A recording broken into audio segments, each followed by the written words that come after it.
Hi everyone, in front of me I've got a CUBOT R19 and let me share with you how to add a photo to a contact in this device.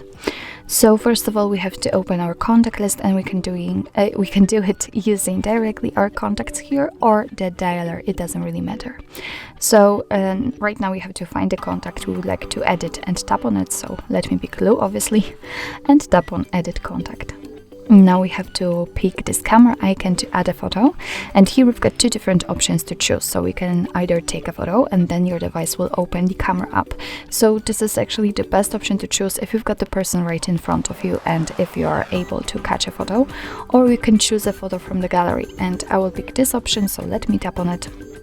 And as you can see here, we've got all the albums which are stored on your device, so simply find the photo you'd like to use and tap on it.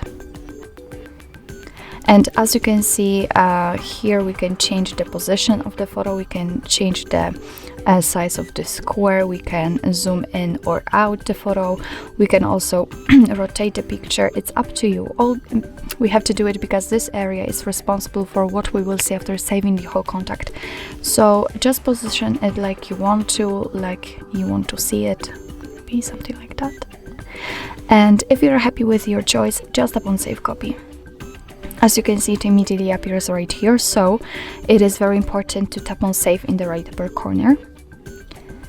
And as you can see here, we've got the photo added, and after getting back you will be able to see it on the contact list and whilst all incoming calls from that number. So actually this is it. This is how to add a photo to a contact in your CUBOT R19. Thank you so much for watching. I hope that this video was helpful, and if it was, please hit the subscribe button and leave the thumbs up.